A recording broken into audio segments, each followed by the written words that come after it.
পৃথিবীর একদম দক্ষিণ প্রান্তে বরফে মোড়া এক বিশাল নীরবতা, যেখানে সূর্য ৬ মাস হারিয়ে যায় অন্ধকারে আর ৬ মাস জেগে থাকে আকাশে। এই জায়গার নাম অ্যান্টার্কটিকা।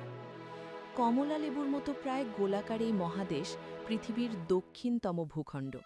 এটি কুমেরু বৃত্তের প্রায় সম্পূর্ণ দক্ষিণে অবস্থিত এবং চারদিকে ঘিরে আছে দক্ষিণ মহাসাগর।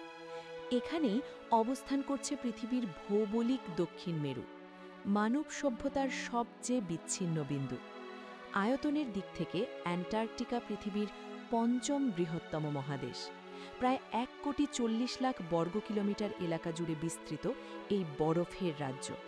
এখানকার বরফের গড় পুরুত্ব প্রায় ১,৯ কিলোমিটার, যা পুরো মহাদেশকে ঢেকে রেখেছে এক বিশাল সাদা কম্বলের মতো।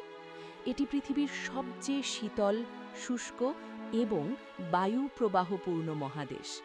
১৯৮৩ সালে রেকর্ড করা হয় পৃথিবীর সর্বনিম্ন তাপমাত্রা -৯৮.২ ডিগ্রি সেলসিয়াস ভোস্টক স্টেশনে।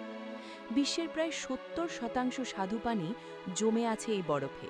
যদি একদিন এই বরফ পুরো গলে যায়, তাহলে পৃথিবীর সমুদ্রপৃষ্ঠ প্রায় ৬০ মিটার পর্যন্ত বেড়ে যেতে পারে। এই চরম পরিবেশেও জীবন থেমে নেই।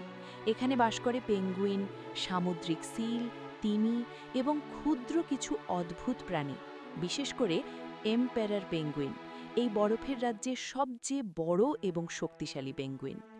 অ্যান্টার্কটিকার সবচেয়ে অবিশ্বাস্য দিক হল এখানে ৬ মাস সূর্য ডোবে না, আর ৬ মাস দেখা যায় না। একপাশে চিরদিনের আলো আর অন্য পাশে চির অন্ধকার। এখানে কোনো স্থায়ী মানুষ বাস করে না, শুধুমাত্র গবেষকরা অস্থায়ীভাবে থাকেন বিভিন্ন বিজ্ঞান গবেষণা কেন্দ্রে। মোট প্রায় ৭০টি স্টেশন রয়েছে, যেখানে গ্রীষ্মকালে সর্বোচ্চ ১২০০ জন অবস্থান করেন। এখানে অসুস্থ হলে সরাসরি হাসপাতাল নেই, অনেক সময় ভিডিও কলে বিশেষজ্ঞ চিকিৎসকের সাহায্য নিতে হয়। চরম পরিবেশে বেঁচে থাকাটাই এখানে সবচেয়ে বড় চ্যালেঞ্জ। অ্যান্টার্কটিকায় পৌঁছতে হয় বিমান পথে। বছরের মাত্র কয়েক মাস বিমান চলাচল সম্ভব। বরফের ওপর অস্থায়ী রানওয়ে তৈরি করে বিমান অবতরণ করে, এক অবিশ্বাস্য অভিযাত্রা। এই বরফের মহাদেশ শুধু নির্জন নয়, এটি পৃথিবীর ভবিষ্যৎ বোঝার চাবিকাঠি। এখানকার গবেষণা পৃথিবীর জলবায়ু পরিবর্তন, বরফ গলন এবং এমনকি মহাবিশ্ব বোঝার ক্ষেত্রেও গুরুত্বপূর্ণ ভূমিকা রাখে। যেমন ইভেন্ট হরাইজন টেলিস্কোপ প্রকল্পের গুরুত্বপূর্ণ অংশও এখানেই ছিল।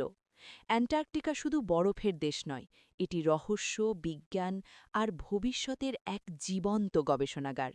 পৃথিবীর শেষ প্রান্তে দাঁড়িয়ে থাকা এক নীরব বিশালতা, অ্যান্টার্কটিকা।